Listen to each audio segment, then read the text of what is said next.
Good morning.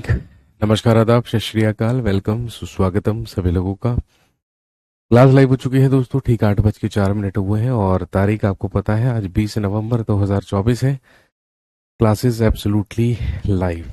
आप सभी लोगों का बहुत बहुत स्वागत, इस्तकबाल, अभिनंदन। जल्दी से यहाँ पर मौजूद हो जाइए, क्लास लाइव हो चुकी है।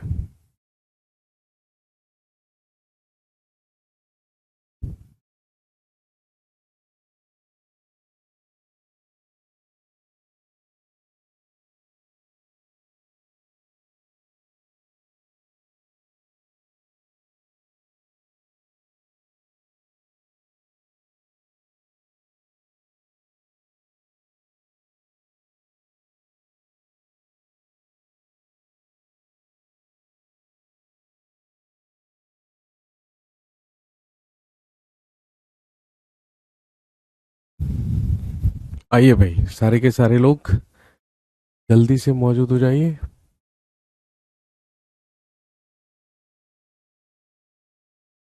चलिए स्टार्ट करते हैं। हम पढ़ रहे थे मेडिवल हिस्ट्री, मध्यकालीन इतिहास, जिसमें हम कंप्लीट कर चुके थे अबाउट मुगल एम्पायर, जिसमें हम मुगल साम्राज्य के बारे में पढ़ चुके थे। चलिए अब हम बात करते हैं अपने अगले टॉपिक के बारे में।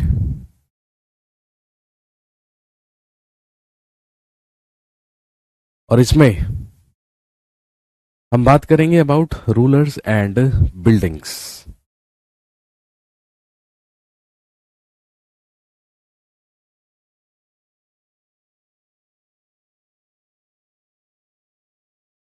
दिस इज मेडिवल हिस्ट्री और इसमें हम बात करेंगे अबाउट रूलर्स एंड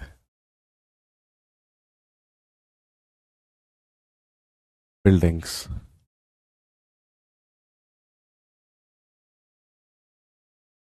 शासक एवं इमारतें।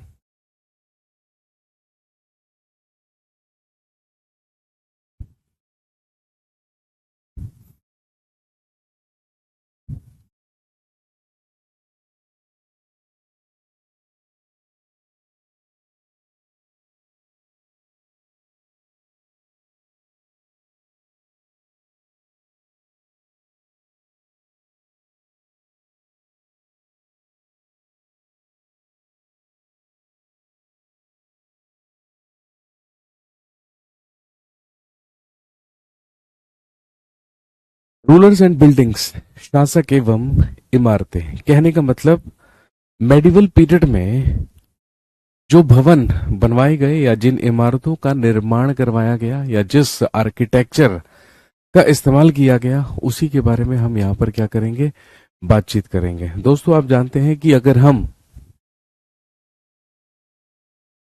8th सेंचुरी से लेकर और 18th सेंचुरी तक की बात करें, 8वीं शताब्दी से लेकर 18वीं शताब्दी तक, यही वो समय है, यही वो लगभग 1000 साल का पीरियड है जिसमें या जिस पीरियड को हम क्या कहते हैं, मेडिवल इंडिया या मध्यकालीन भारत, जिसमें मुख्य रूप से हम बात करते हैं about Muslim rule in India या भारत में मुस्लिम शासन के बारे में। तो वैसे तो आप जानते होंगे कि सही मायनों में भारत में मुस्लिम शासन की स्थापना तो मोहम्मद गौरी ने 12वीं शताब्दी के अंत में की, यानी कि 1192 में, जब उसने तराइन के दूसरे युद्ध में पृथ्वीराज चौहान को पराजित किया। तो सही मायनों में तो मुस्लिम शासन तभी से क्या हुआ, एस्टेब्लिश हुआ और उसको स्थिरता प्रदान की दिल्ली सल्तनत ने। क्योंकि जब कुतुबुद्दीन ऐबक ने गुलाम वंश की स्थापना की या भारत के सबसे पहले मुस्लिम वंश की स्थापना की, जिसको हम गुलाम वंश या मामलूक वंश के नाम से जानते हैं, that is considered to be the first Muslim dynasty in India. उसी को भारत में सबसे पहला मुस्लिम वंश कहा गया। तो हम बात करेंगे इस पीरियड में बनवाई जाने वाली या बनवाई गई कुछ महत्वपूर्ण इमारतों के बारे में। जैसे कि सबसे पहले बात कर लेते हैं कुतुब मीनार के बारे में।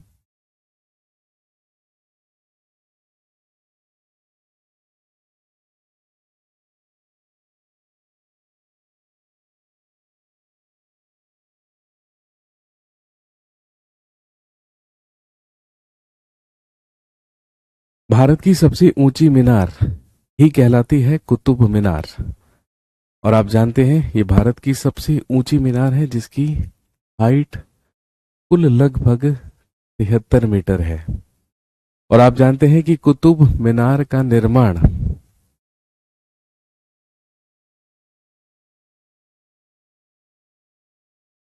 कुतुबुद्दीन ऐबक के द्वारा करवाया गया।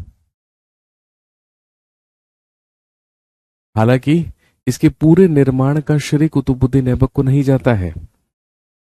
कुतुबुद्दीन ऐबक तो केवल इसकी एक मंजिल बनवा पाया था। इसकी नींव रखी गई थी। इसका निर्माण शुरू हुआ था 1199 में 1199 ईस्वी में और इसको 1229 ईस्वी में कंप्लीट किया गया इल्तुतमिश के द्वारा।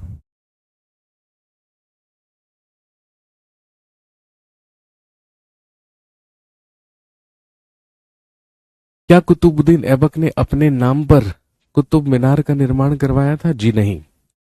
कुतुबुद्दीन ऐबक के ही एक गुरु हुआ करते थे जो दिल्ली के प्रसिद्ध सूफी संत थे जिनका नाम कुतुबुद्दीन बख्तियार अल काकी था।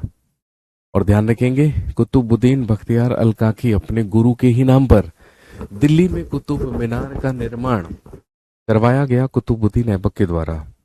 लेकिन इसे पूरा किया कुतुबुद्दीन ऐबक के ही गुलाम और दामाद इल्तुतमिश ने।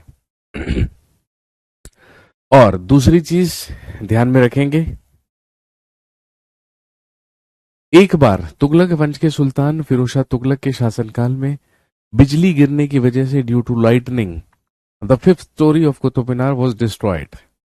कुतुब मीनार की जो 5वीं मंजिल थी वो नष्ट हो गई।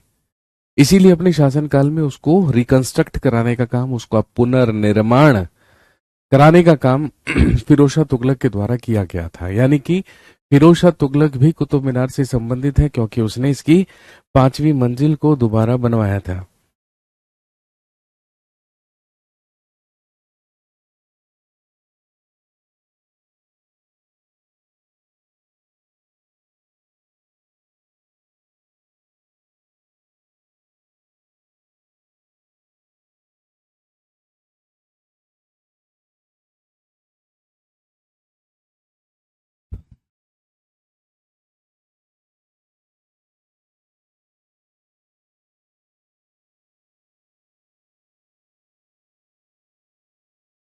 इसके अलावा दिल्ली सल्तनत का आखिरी वंश हुआ लोधी वंश या लोधी डायनेस्टी। तो ध्यान रखेंगे लोधी वंश का सबसे महान सुल्तान हुआ सिकंदर लोधी। तो सिकंदर लोधी ने भी अपने शासनकाल में कुतुब मीनार का रेनोवेशन करवाया था, इसका जीर्णोद्धार करवाया था, इसकी मरम्मत करवाई थी।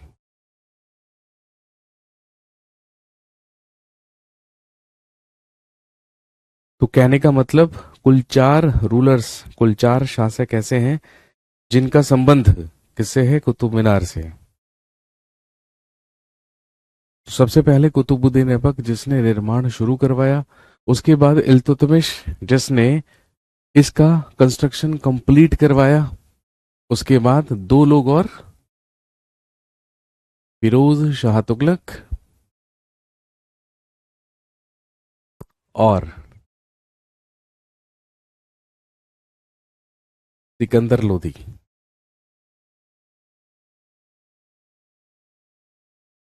फिरोज शाह तुगलक और सिकंदर लोधी।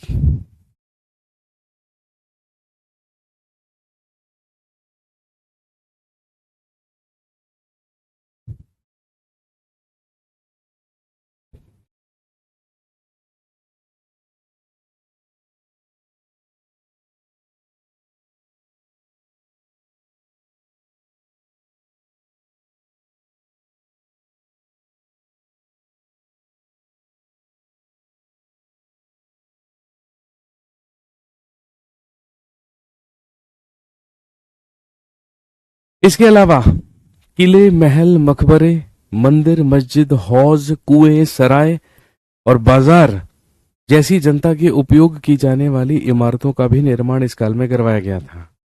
राजाओं से ये एक्सपेक्टेशंस हुआ करती थी, उपेक्षाएं की जाती थी कि वे अपनी प्रजा की देखभाल करेंगे और प्रजा के उपयोग और आराम के लिए इमारतों का निर्माण करवाकर राजा उनकी प्रशंसा पाने की आशा करते थे। इस तरह के निर्माण कार्य व्यापारियों सहित अन्य व्यक्तियों के द्वारा भी किए जाते थे। वे मंदिरों, मस्जिदों और कुओं का निर्माण करवाते थे, परंतु घरेलू स्थापत्य व्यापारियों की विशाल हवेलियों के अवशेष 18वीं शताब्दी से ही मिलने शुरू होते हैं। ऑब्वियसली अगर हम व्यापारियों की बात करें, कुलीन लोगों की बात करें, सर इब्राहिम लोदी भी, जी नहीं, इब्राहिम लोदी का कुतुब मीनार से कोई संबंध नहीं है।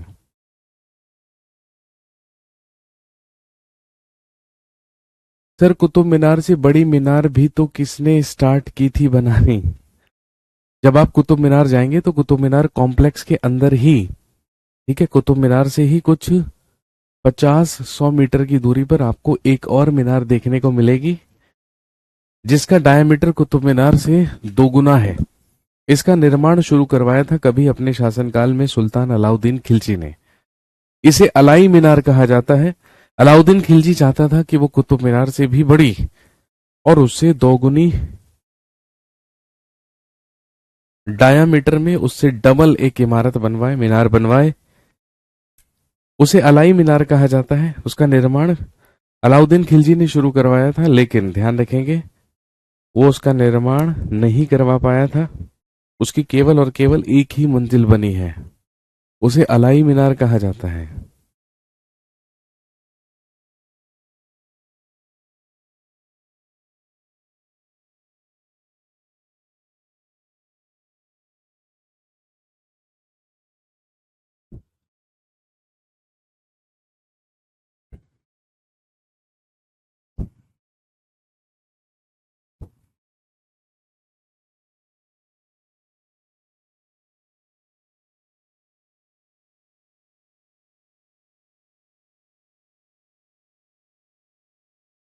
इसके बाद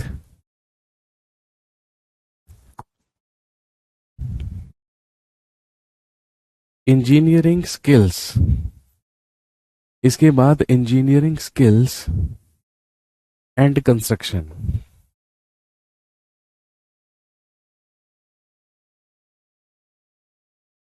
इंजीनियरिंग स्किल्स एंड कंस्ट्रक्शन।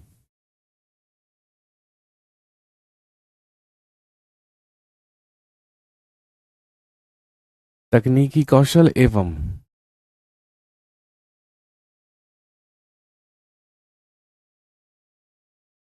निर्माण। तकनीकी कौशल एवं निर्माण। सर ये क्यों बनाए गए थे?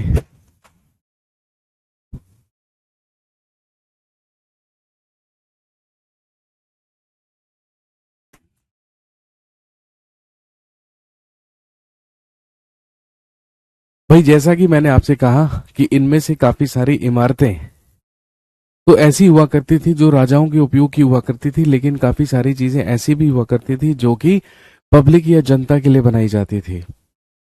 अब अगर हम कुतुब मीनार के बारे में बात करें, अगर हम कुतुब मीनार के बारे में बात करें तो कुतुब मीनार को बनवाने के पीछे का जो कारण था वो रिलीजियस था, वो धार्मिक था। और वो धार्मिक कारण क्या था? तो ऐसा कहते हैं कि उस समय अजान देने के लिए ही कुतुब मीनार का निर्माण करवाया गया था। कुतुब मीनार के ऊपर से अजान दी जाती थी। और आप जानते हैं कि अजान अरबी भाषा में की जाने वाली वो कॉल होती है, वो अनाउंसमेंट होती है, जिसके बाद एक मुस्लिम, एक मुसलमान इबादत करता है और इबादत में नमाज पढ़ता है। तो नमाज हमेशा अजान के बाद होती है, ये आप जानते हैं।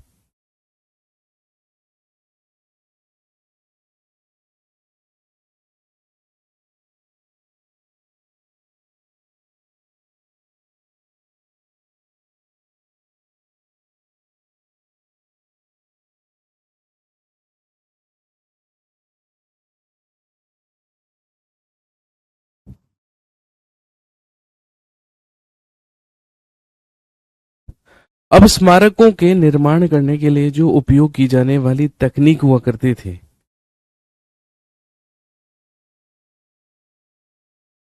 उसके बारे में हम बात करते हैं। अगर हम 7th सेंचुरी से लेकर 10th सेंचुरी तक की बात करें, अगर 7वीं शताब्दी से लेकर 10वीं शताब्दी तक की बात करें, तो इसके बीच में जो आर्किटेक्चर्स थे, जो वास्तुकार थे, उन्होंने इमारतों में ज्यादा कमरे, दरवाजे और खिड़कियों को जोड़ना शुरू कर दिया। छतों, दरवाजों और खिड़कियों को दो तंबू में एक क्षैतिज बीम रखकर बनाया जाता था। वास्तुकला की एक शैली जिसे ट्रेबीट या कोरबेल्ट कहा जाता था।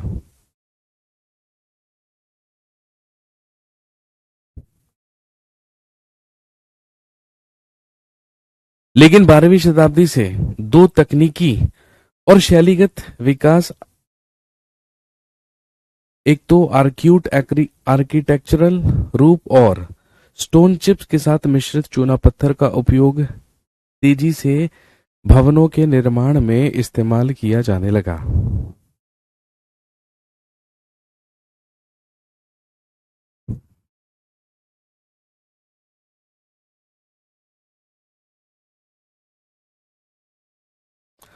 इसके अलावा अगर हम भवन, मंदिरों और तालाबों के बारे में बात करें तो भाई 11वीं 12वीं शताब्दी के बाद जो मंदिर और मस्जिदों का निर्माण किया गया वो बहुत खूबसूरती से किया गया था, क्योंकि ये पूजा के स्थल हुआ करते थे और संरक्षक की शक्ति, धन और भक्ति को प्रदर्शित करने के लिए थे। अब यहां पर यह सवाल उठता है कि कई शासकों के द्वारा मध्यकाल में बड़े बड़े मंदिरों के निर्माण करवाए गए, बड़ी बड़ी मस्जिदें बनवाई गई। तो अगर एक राजा, एक शासक मंदिरों का निर्माण करवाया करता था तो मंदिर बनवाने के पीछे क्या बड़े रीजंस हुआ करते थे, क्या बड़े कारण हुआ करते थे? क्या वो अपनी ईश्वर के प्रति धार्मिक आस्था को ही प्रदर्शित करने के लिए मंदिर बनवाया करते थे? ऐसा कुछ नहीं है, ऐसा नहीं है। बड़े बड़े और भव्य मंदिरों का निर्माण केवल और केवल आस्था को प्रदर्शित करने के लिए नहीं, बल्कि शासक ने भाई ईश्वर के प्रति अपनी आस्था को तो प्रदर्शित करने के लिए मंदिर बनवाई ही है ऑब्वियसली, लेकिन उसके साथ साथ उसने अपनी शक्ति और अपनी धन संपदा और अपनी वैभवता का प्रदर्शन करने के लिए भी बड़े बड़े मंदिरों के निर्माण करवाए थे।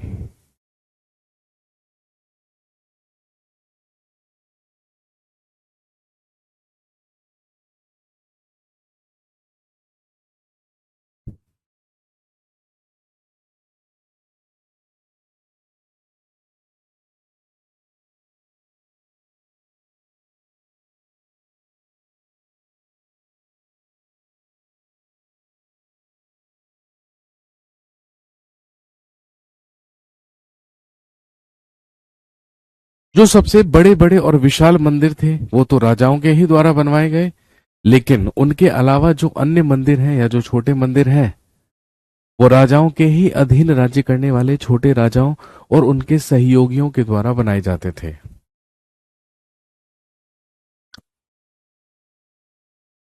मुस्लिम सुल्तानों और बादशाहों ने ईश्वर के अवतार होने का दावा नहीं किया, लेकिन फारसी दरबारी इतिहासकारों ने सुल्तान को ईश्वर की छाया के रूप में वर्णित किया है।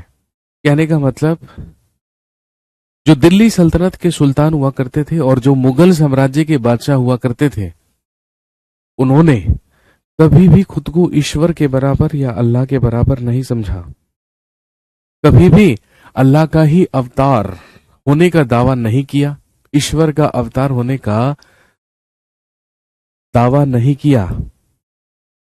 लेकिन फिर भी कुछ इतिहासकार हैं जो कि कुछ सुल्तानों की जो तुलना है या कुछ सुल्तानों को क्या कहते हैं, ईश्वर की छाया या शैडो ऑफ गॉड।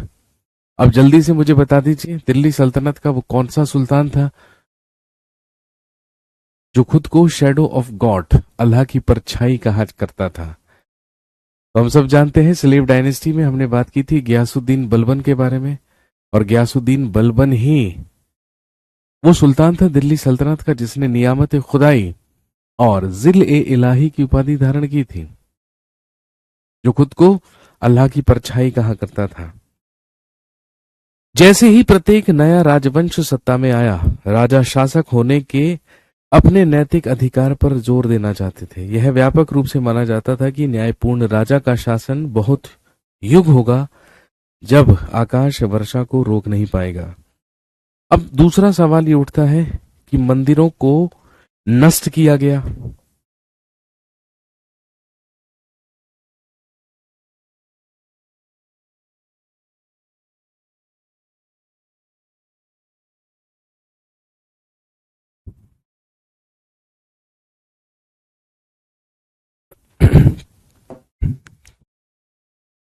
आप जानते हैं कि मध्यकाल में मेडिवल पीरियड में हमारे देश में भारी संख्या में या कई सारे मंदिरों को नष्ट करवाया गया या मंदिरों को नष्ट किया गया।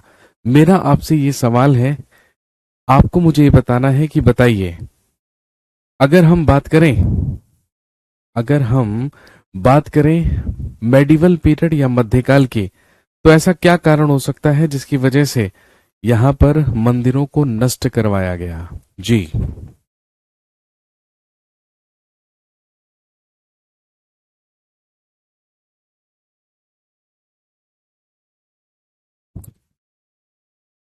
मेरा सवाल है, वाई वर टेम्पल्स टारगेटेड?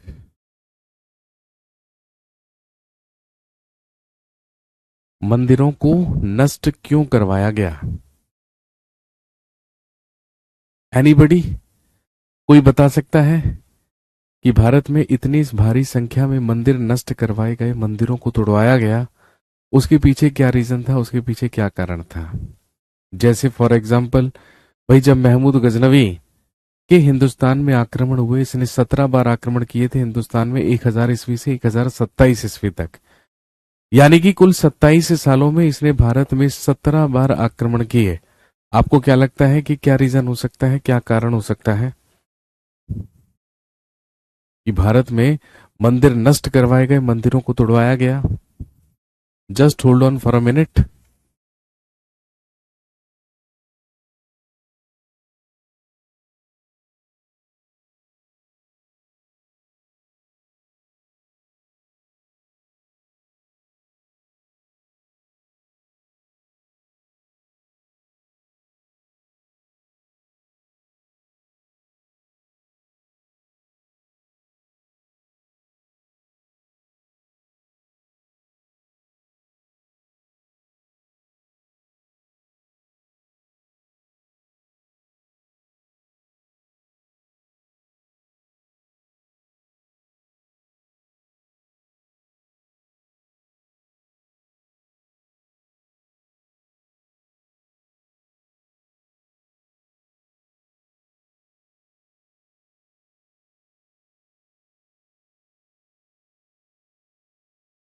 लूट और धर्म विरोधी भावना,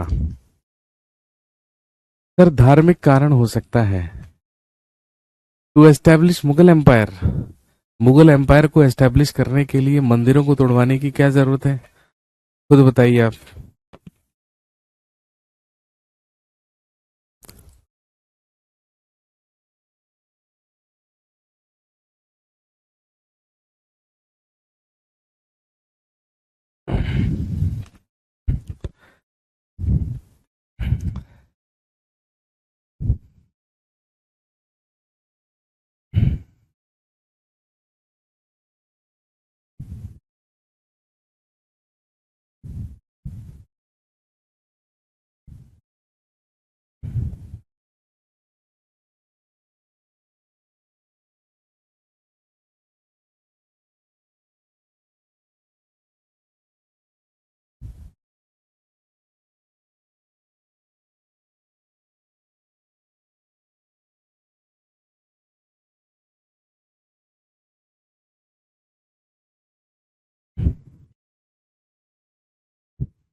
अब जैसा कि मैंने आपको थोड़ी देर पहले बताया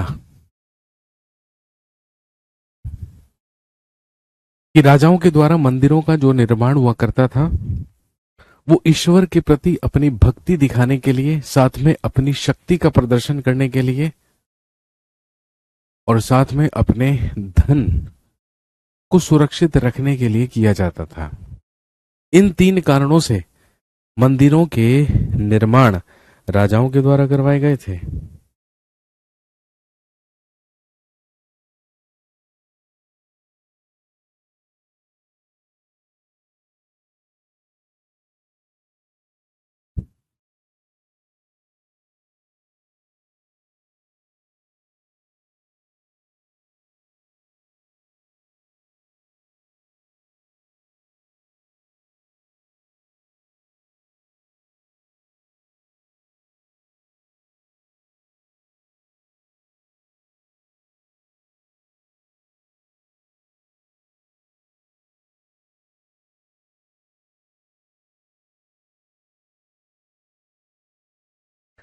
अब हम कुछ एग्जाम्पल्स लेते हैं मंदिरों के नष्ट करने के।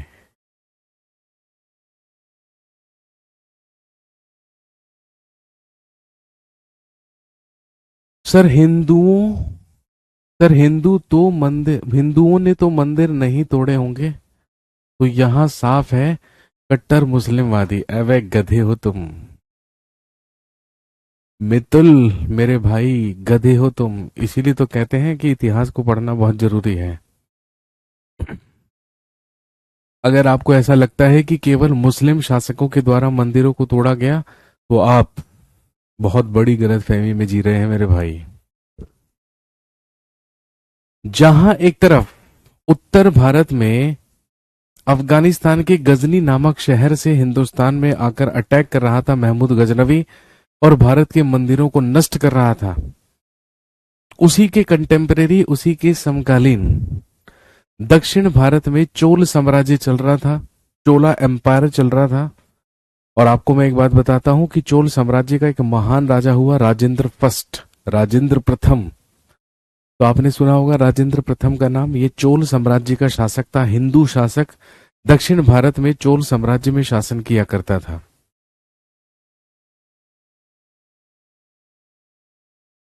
तो राजेंद्र प्रथम के द्वारा एक शिव मंदिर का निर्माण करवाया गया था, एक भव्य, एक विशाल शिव मंदिर का निर्माण करवाया गया था अपनी शक्ति प्रदर्शन करने के लिए। और राजेंद्र प्रथम ने अपने सैनिकों को आदेश दिया था कि आसपास के राज्यों के जितने भी शासक हैं, सबके मंदिरों को तोड़कर वहां पर रखी सारी की सारी मूर्तियों को लूट कर ले आइए और लाकर सारा का सारा खजाना जो भी उनके मंदिरों में भरा है वो सब लाकर मेरे विशाल भव्य शिव मंदिर के अंदर इकट्ठा कर दीजिए, भर दीजिए। अब आप मुझे बताइए, यहां से आपको कट्टर मुस्लिमवादी क्या नजर आता है? अब आप सोचेंगे कि ऐसा कैसे हो सकता है, क्योंकि आपने तो आज तक यही सुना है कि केवल और केवल मुस्लिम शासकों के द्वारा मंदिर तोड़े गए। अब अगर आपने भारत का इतिहास सही से पढ़ा होता, अगर आपने व्हाट्सएप यूनिवर्सिटी, इंस्टाग्राम और फेसबुक यूनिवर्सिटी से पढ़ाई ना की होती, वहां से डिग्रियां ना ली होती, तो आपको रियलिटी का पता होता। मैं बार बार इन्फ्लुएंस करके कह रहा हूं कि मंदिरों को बनवाने के पीछे राजाओं का कारण केवल धार्मिक नहीं हुआ करता था। अरे एक राजा साल के 10-10 महीने अपने मिशंस पर रहता था, अपने अभियानों पर रहता था। तो आप खुद सोचिए, इतने बड़े मंदिर का निर्माण जो वो करवा देते थे, क्या आपको लगता है कि वहां पर, है ना, उसे जाने का भी मौका मिलता होगा?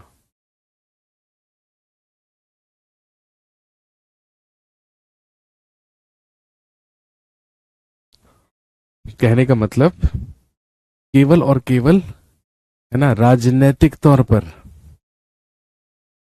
है ना, राजनीतिक तौर पर पॉलिटिकली अपना शक्ति प्रदर्शन करने के लिए, अपना धन संरक्षित रखने के लिए और ईश्वर के प्रति अपनी आस्था को शो करने के लिए ही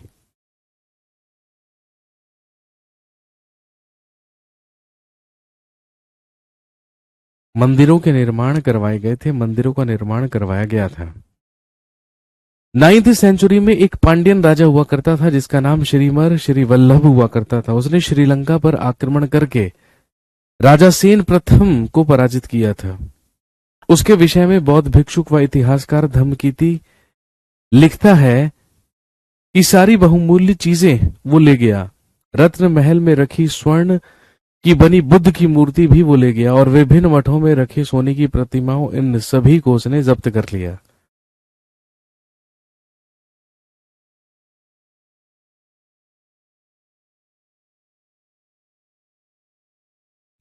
इसके बाद वो कहता है कि सिंघली शासक के आत्म अभिमान को जो इससे आघात लगा उसका बदला लिया जाना स्वाभाविक था। अब यहां पर सिंघली श्रीलंका को कहा गया है, उसी को तो सिंघल या सिंघली कहा जाता था।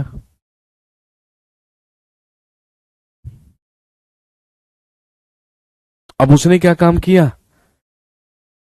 अगले सिंघली शासक सेन थर्ड ने अपने सेनापति को पांड्यों की राजधानी मदुरई पर आक्रमण करने का आदेश दिया। बौद्ध इतिहासकार ने लिखा है कि इस अभियान में बुद्ध की स्वर्ण मूर्ति को ढूंढ निकालने तथा वापस लाने के महत्वपूर्ण प्रयास किए गए। बिल्कुल इसी तरीके से 11वीं शताब्दी के आरंभ में जब चोल राजा राजेंद्र प्रथम ने अपनी राजधानी में शिव मंदिर का निर्माण करवाया था तो उसने पराजित शासकों से जब्त की गई उत्कृष्ट मूर्तियों से इसे भर दिया। एक अधूरी सूची में निम्न चीजें सम्मिलित थी: चालुक्यों से प्राप्त एक सूर्य पीठिका, एक गणेश मूर्ति तथा दुर्गा की कई मूर्तियां, पूर्वी चालुक्यों से प्राप्त एक नंदी मूर्ति, उड़ीसा के कलिंगों से प्राप्त भैरव यानी कि शिव का रूप तथा भैरवी की एक प्रतिमा तथा बंगाल के पालों से प्राप्त काली की मूर्ति। अब आप खुद सोचिए, वो महमूद गजनवी जो बेचारा अकेला भारत में मंदिरों को तोड़ने के लिए बदनाम है, उसी के समकालीन, हालांकि ये बेचारा तो नहीं था यार, लुटेरा था ये ऑब्वियसली, भारत के इतिहास के लिए और हमारे लिए तो ये इन्वेडर ही कहलाएगा, आक्रमणकारी लुटेरा ही कहलाएगा। लेकिन है ना, अकेला ये लुटेरा नहीं था, मेरा कहने का मतलब ये है। जहां एक तरफ महमूद गजनवी ने उत्तर भारत में 17 बार आक्रमण किए, तो भाई साहब चोल शासक राजेंद्र प्रथम ने भी कोई कसर बाकी नहीं छोड़ी थी।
पर हमें किसी ने आप जैसा नहीं बताया भाई। देखो, जो रियलिटी है मैं वही बता रहा हूँ, जो ऐतिहासिक बात है मैं वही बता रहा हूँ, जिसको ऐतिहासिक रूप से मान्यता प्राप्त है और जिसे एनसीईआरटी में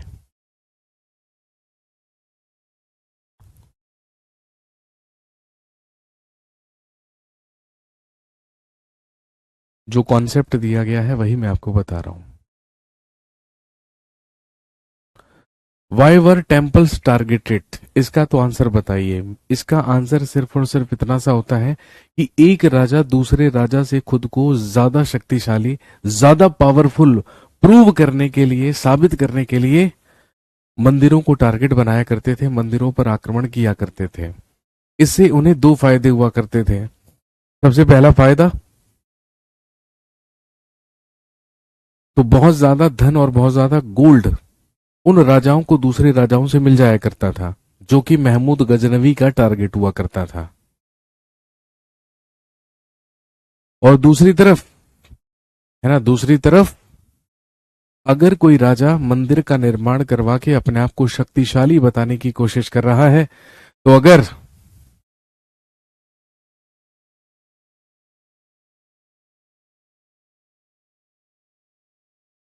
तो भाई स्वाभाविक सी बात है, दूसरा राजा उसके मंदिर पर आक्रमण करके, कब्जा करके, वहां पे लूटपाट करके उससे भी ज्यादा विशाल मंदिर को बनवाकर खुद को ज्यादा शक्तिशाली प्रूव करने की कोशिश किया करते थे।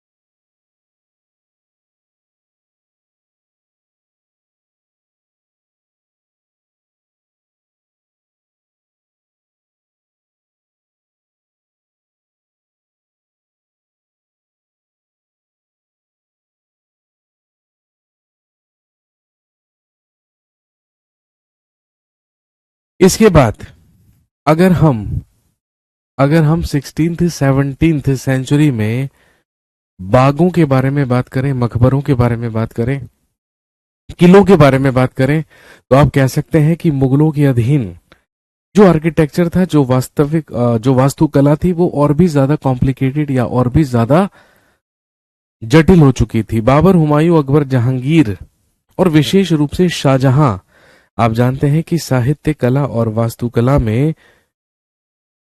व्यक्तिगत रुचि लिया करते थे।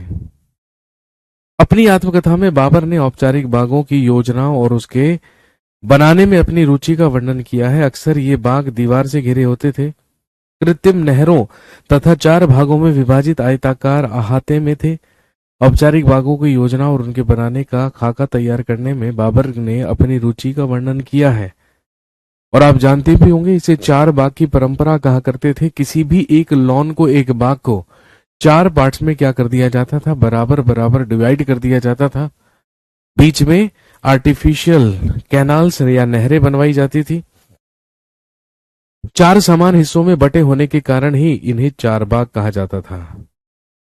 4 बाग बनाने की परंपरा वैसे तो वास्तविक रूप से अकबर के समय से शुरू हुई थी, लेकिन इसका वर्णन बाबर ने भी अपनी आत्मकथा में किया है, क्योंकि बागवानी का शौक बाबर को भी हुआ करता था।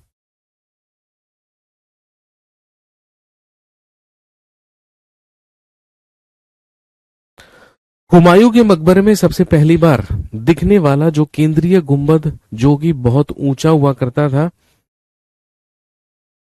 वो मुगल वास्तुकला का एक महत्वपूर्ण रूप बन गया।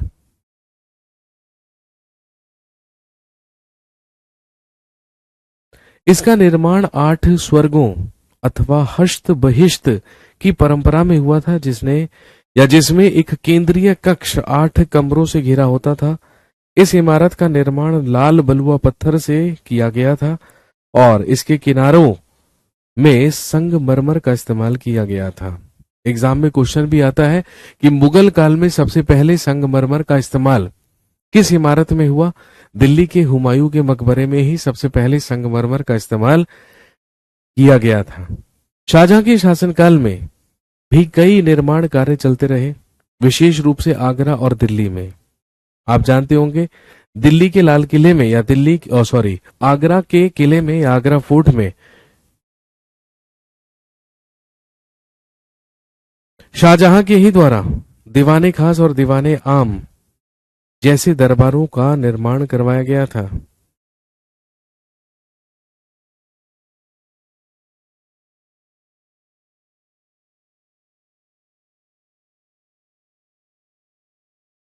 इसके अलावा आप जानते हैं कि शाहजहां के ही शासनकाल में आगरा के ताजमहल का निर्माण करवाया गया, जिसके लिए पित्रा दुरा शैली का इस्तेमाल किया गया था। उस्ताद अहमद लाहौरी ने ताजमहल का डिजाइन तैयार किया था और उस्ताद ईसा उसका प्रधान मिस्त्री हुआ करता था। ताजमहल का निर्माण संगमरमर से करवाया गया, जो संगमरमर का पत्थर राजस्थान के मकराना से लाया गया था।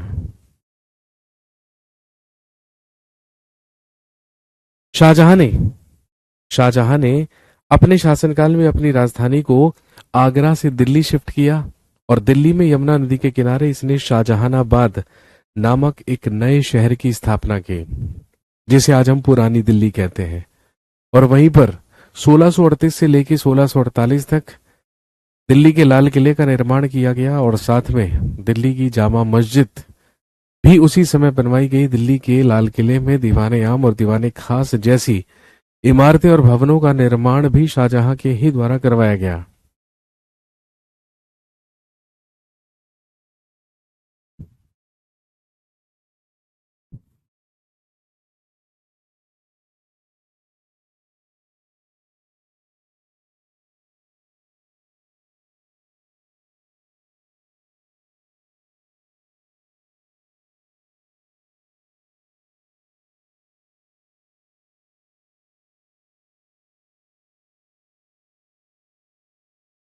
इसके अलावा आप जानते हैं कि अकबर के शासनकाल में फतेहपुर सीकरी को बसाया गया। वहां पर कई महत्वपूर्ण इमारतों का निर्माण करवाया गया। और वहीं अगर हम बात करें आगरा की, तो ज्यादातर आगरा और दिल्ली में जो प्रसिद्ध इमारतों के निर्माण हुए हैं वो मुगल बादशाह शाहजहां के शासनकाल में हुए हैं।